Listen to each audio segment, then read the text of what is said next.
ఈరోజు గుత్తి వంకాయ కూర చేస్తున్నాను. నేను చేస్తున్న స్టైలు ఆంధ్ర స్టైలు, అందులోనూ కోనసీమ స్టైలు. దీనికోసం కావలసిన పదార్థాలు: వంకాయలు, ఆనియన్, దానిలో మసాలా కోసం కావలసిన పోపు, శనగపప్పు, మినప్పప్పు, ధనియాలు, జీలకర్ర, గార్లిక్, చాలా కొంచెం చింతపండు, అంతకన్నా కొంచెం బెల్లం, కారం, ఉప్పు, నూనె. ఈ కూర చేయడానికి ముందుగా మనం గుత్తి వంకాయలో పెట్టే మసాలాని రెడీ చేసుకోవాలి. దానికోసం మందపాటి గిన్నెను స్టవ్ మీద పెట్టి స్టవ్ వెలిగించుకోవాలి. ఫస్ట్ వేడైన తర్వాత చాలా కొంచెం ఆయిల్ వేసుకొని మనం పెట్టుకున్న పోపు అంతా వేసేయాలి. పప్పులు, ధనియాలు, జీలకర్ర. దాన్ని చిన్న మంట మీద నెమ్మదిగా మంచి వాసన వచ్చే వరకు వేపుకోవాలి. ఇందులో కావాలి అనుకుంటే వేరుశనగ కూడా వేసుకోవచ్చు. దానివల్ల మసాలా చాలా థిక్గా వస్తుంది. వేగిపోయింది. దీన్ని ఇప్పుడు మిక్సీ జార్లోకి తీసుకుందాము. ఇప్పుడు ఇదే గిన్నెలో ఆయిల్ ఏమీ యాడ్ చేయని అవసరం లేదు. కట్ చేసి పెట్టుకున్న ఆనియన్ వేసేసుకోవాలి. దాంతోపాటే ఈ చింతపండు, బెల్లం కూడా వేసేసుకోవాలి. కారం, ఉప్పు వేసి వేపాలి.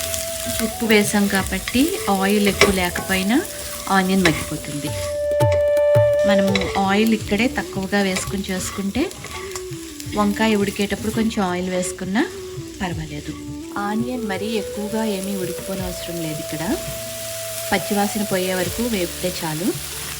ఇక్కడ వాసన పోయింది, ఆడలేదు, చక్కగా బాగున్నాయి, రంగు కూడా బాగుంది. సో ఇక్కడితో స్టవ్ ఆఫ్ చేస్తాను.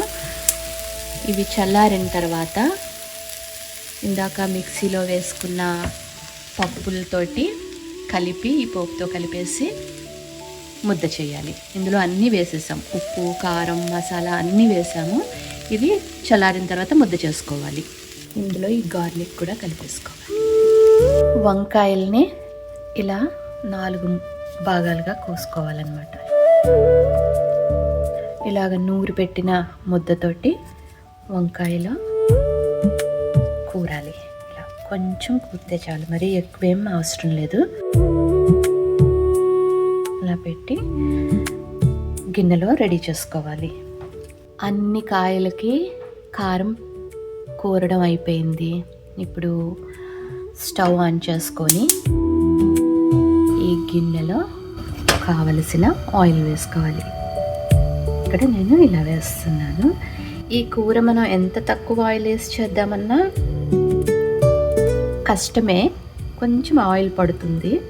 సాధ్యమైనంత వరకు చూసి వేసుకోవాలి. దీని మీద ఇలా ఒక మూత పెట్టి కొద్దిగా నీళ్లు పోస్తే కాయలు మాడిపోకుండా ఉడుకుతాయి. 2 నిమిషాలు అయిపోయింది. ఇప్పుడు సగం పైన ఉడికిపోయాయి.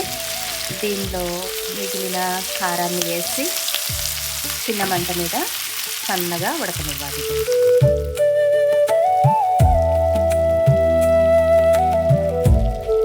గ్రేవీగా కావాలి అనుకుంటే కొంచెం నీళ్లు కూడా కలుపుకోవచ్చు. నేను గ్రేవీగా వండాలి అనుకుంటున్నాను కాబట్టి నీళ్లు కలుపుతాను. ఇప్పుడు ఇందులో నీళ్లు కలుపుతున్నాను.